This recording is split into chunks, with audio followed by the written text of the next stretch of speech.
বাংলাদেশ রেলওয়ের হাসপাতালগুলো জনসাধারণের জন্য উন্মুক্ত করে দেওয়া হচ্ছে। অবকাঠামো ও স্বাস্থ্যসেবা সংক্রান্ত উন্নয়ন শেষে সাধারণ মানুষ সারা দেশে রেলের 10টি হাসপাতালে চিকিৎসা সেবা গ্রহণের সুযোগ পাবেন।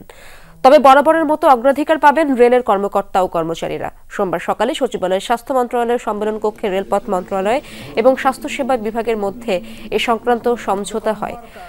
স্বাস্থ্য সেবা বিভাগের সচিব এবং রেল সচিব স্মারকে সই করেন। অনুষ্ঠানে জানানো হয়, স্বাস্থ্য মন্ত্রণালয়ের একটি টিম আগামী সপ্তাহে রেলের হাসপাতালগুলো পরিদর্শন করবে। স্বাস্থ্য উপদেষ্টা নূরজাহান বেগম জানান, দেশে 8,000 ডাক্তারের সংকট রয়েছে। 15 সেপ্টেম্বরের মধ্যে বিশেষ বিসিএস এর মাধ্যমে 2,000 ডাক্তার নিয়োগ দেওয়া হচ্ছে। কিন্তু স্থানীয় সরকারের আগে আমাদের যে বিদ্যমান সম্পদ আছে, স্বাস্থ্য ব্যবস্থা যে ইনফ্রাস্ট্রাকচার আছে, সেটা ওনাদের যে স্ট্র্যাটেজি, সেটার একটা হলো যে বিদ্যমান যে অবকাঠামো আছে সেটার সর্বোত্তম ব্যবহার করা। জনগণ তো সব বাংলাদেশেরই, এই সরকারের জনগণ। কাজে প্রত্যেকটা জনগণকে, প্রত্যেকটা মানুষকে সেবা দেওয়াটাই হলো আমাদের দায়িত্ব। কালকে থেকে আমি চিকিৎসার সেবাটা দিতে পারবো না, কাজে এটার জন্য একটু সময়ের দরকার হবে।